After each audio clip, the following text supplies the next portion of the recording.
Hey Neil, are you keeping up with your New Year's resolution? I sure am, Nathan. I'm still on Analysis in Chains Telegram channel. Are you? Me too. We're a tight-knit community that chats a lot, so you can join us on Telegram and talk with Nathan and Neil. Now on with the show. This is the Analysis in Chains with Nathan Williams and Neil Kieran.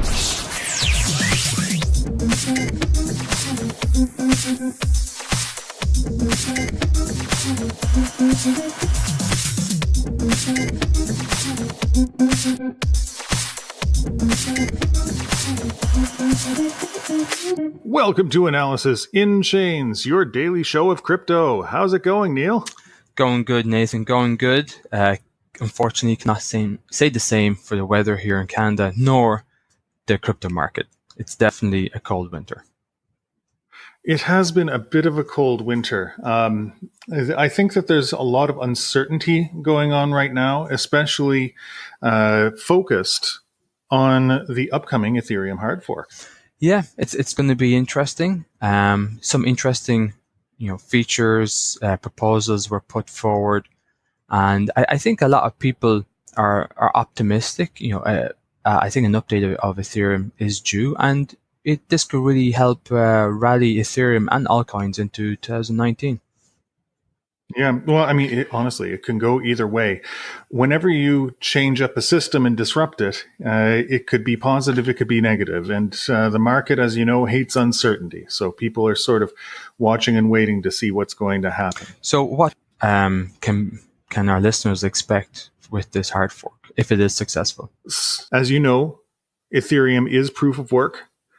And like Bitcoin, it takes all of the transactions, adds a mystery number until it finds a hash of all of that data together that starts with a certain number of zeros.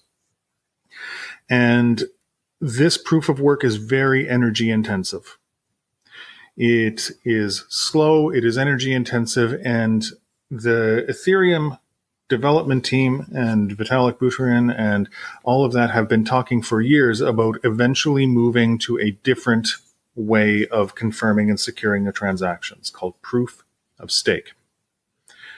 Now, the difference essentially is that instead of the blocks being confirmed and rewarded by finding this mystery number and spending a lot of electricity, you would be rewarding people who have a stake in the system. So they would have a certain number of ether staked, and that would allow them to create the block at certain times. Now, the difference, of course, is that it uses far less electricity. However, the people who have more ether are going to be rewarded more often. And so it's a very different way of organizing the system. There are a large number of people and companies who have invested into specialized mining hardware, so computers, to find these proof of work mystery numbers. And they have a whole business based on doing the mining, getting ether for confirming the blocks, and that will ultimately change with proof of stake. Now, the thing about cryptocurrencies and blockchain in general is that it doesn't run on one computer. It's not like the core Ethereum team can just say, okay, well, we're changing this tomorrow. It would change on their computer, but every mining software, every mining company that runs the hardware has to change as well. So they have to convince everyone that it is a good idea. So that's why this move to proof of stake isn't happening tomorrow. It's not happening on Wednesday, which is the date of the scheduled hard fork. It's happening over time. And the next big change is called the Constantinople update, and that's happening on Wednesday.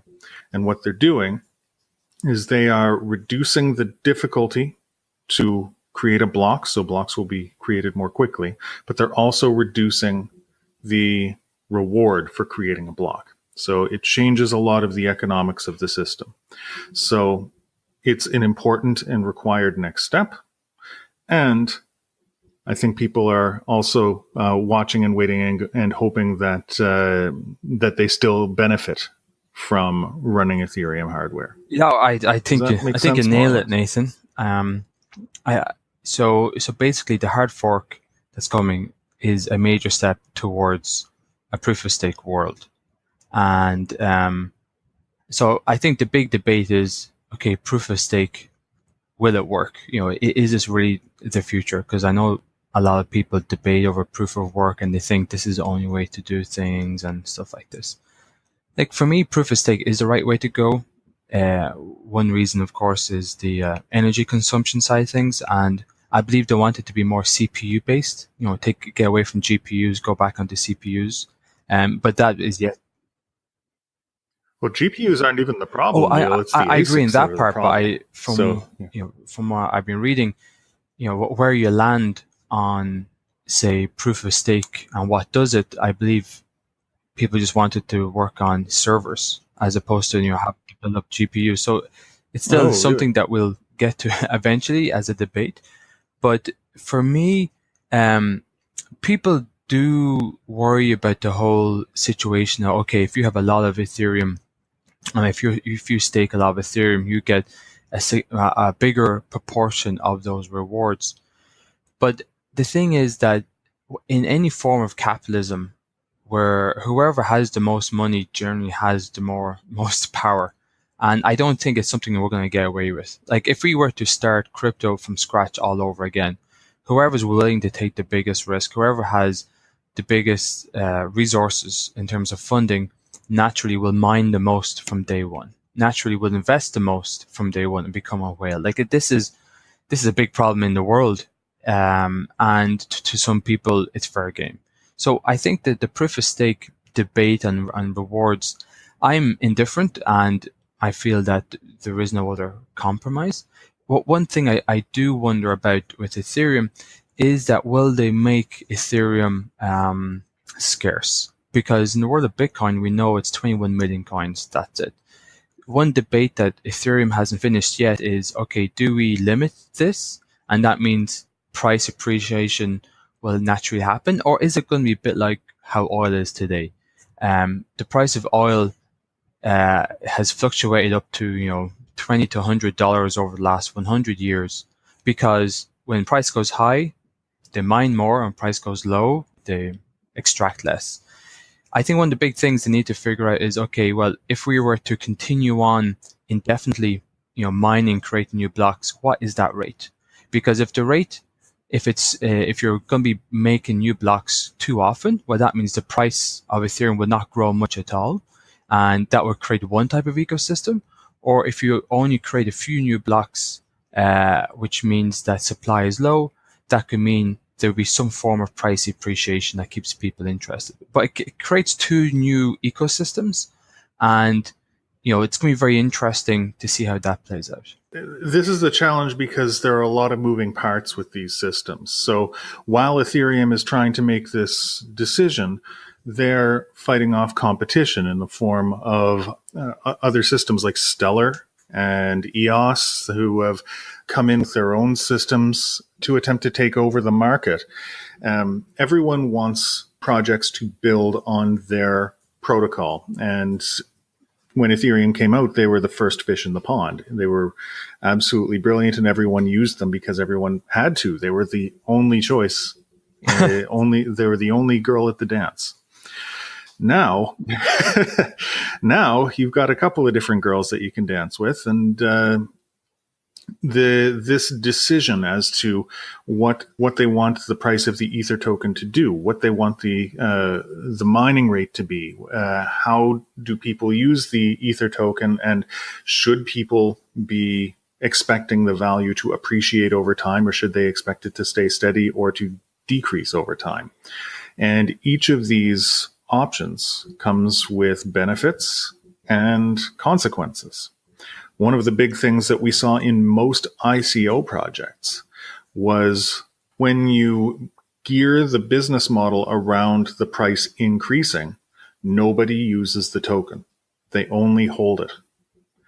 And with Ethereum, they want people to use the token. They want people to use the token to create new projects and to make transfers, and but they also want it to be an incentive to mine and to confirm transactions. And so this is going to be a difficult balancing act, because there's no right answer. And the two incentives of wanting to have a stabilized token that people use versus one that increases in value so that it incentivizes people to run the hardware, it's not easy to and the to thing figure is, out we what may that not balance figure it is. out for another 10 years. Like maybe Ethereum, the network has to grow, has to take on new challenges from all the new problems it'll be facing while it grows. And that will make it more durable, will help people figure out what's the best way to go about, difficulty, distribution of new tokens.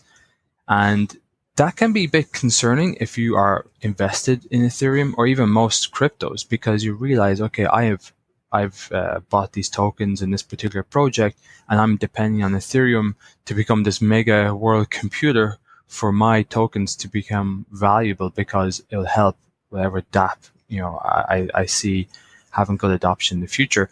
So it can be troubling, because in a way that crypto's become so high speculative, people expect these amazing returns in 1 week and 2 weeks, that I think that reality may come back to haunt a lot of people this year. Like, I'm still super excited about crypto and blockchain and the future, but I think 2019 could be quite sobering for many people. Like, we're going to hear about a lot of great progress, a lot of innovation, but we've also been hearing a lot about various projects cutting their staff, which means that development will slow down.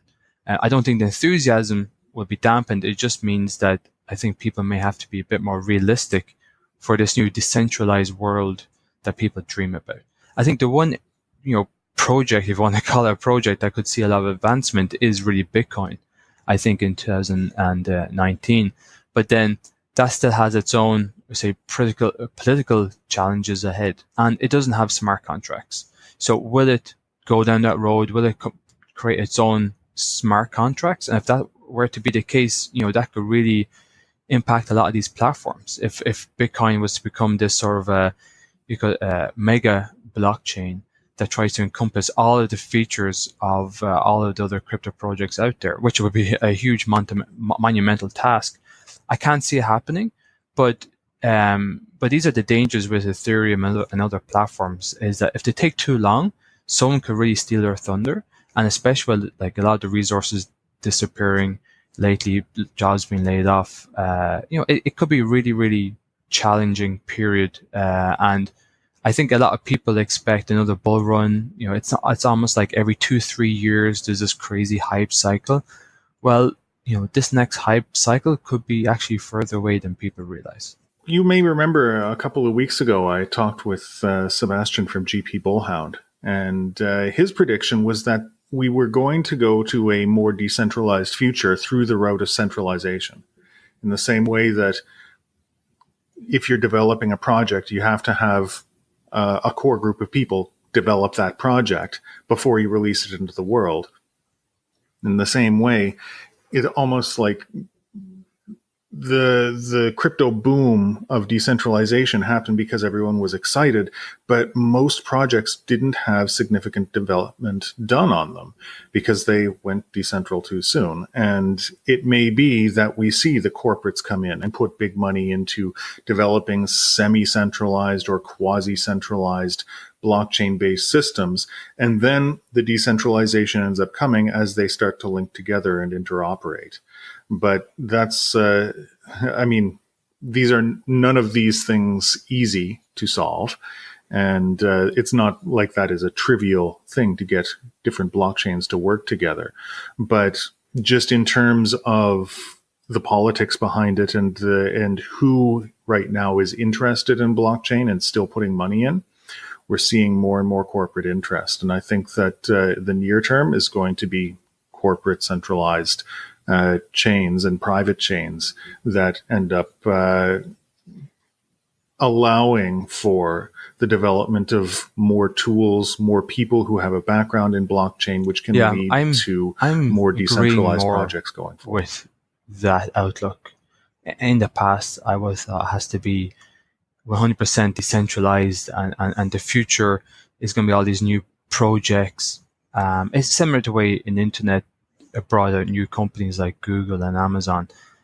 I was thinking the same for crypto, but maybe, as you rightly pointed out, a lot of these corporations who are invested in projects like Fact, as an example, maybe that is the right way forward, because they do realize that there is a big shift in sentiment. There's a lot of millennials are losing trust in corporations and institutions, and I believe a lot of corporations are realizing that they need to have some form of blockchain in their system to help gain trust of future stakeholders, shareholders, and consumers. So I think that could really catch us off, seeing these big corporations invest in blockchain and help bring about a blockchain decentralized world of some form, as opposed to these new entities that have been created in the last few years thanks to ICOs. Well, if there's one thing that's been consistent, is that we haven't been able to predict the future. Yeah. Our views are constantly evolving, and we understand one thing with the best information we have at the beginning, and then as things evolve, we learn from that and get a slightly clearer picture of the future as we live it. So I don't know. I think that's okay. That this is part of the excitement about being in an evolving, emerging industry. And I think it's going, no matter how you slice it, it's going to be an exciting 2019, both for Ethereum and for crypto at large. Yeah, I'm totally with you on that. I'm super pumped. I hope this hard fork goes well. And, as I said before, I'm super excited for crypto and decentralized applications and the likes. But yeah, trying to really put your finger on it and, make a prediction that will help me become a millionaire in the space of 2 years. Yeah, it's becoming harder. But I mean, isn't this just like the .com bubble and then the second .com bubble? Everyone goes in, invests hoping to find a unicorn, and a few do, and many don't, and then it goes through a lull period, and then a new industry comes up. This is the same song that has been sung many, many times, and yet we still have the internet. We still have new and exciting projects coming out in all sorts of online fields, and we're still going to have amazing blockchain projects going forward. Amen, Nathan. Amen.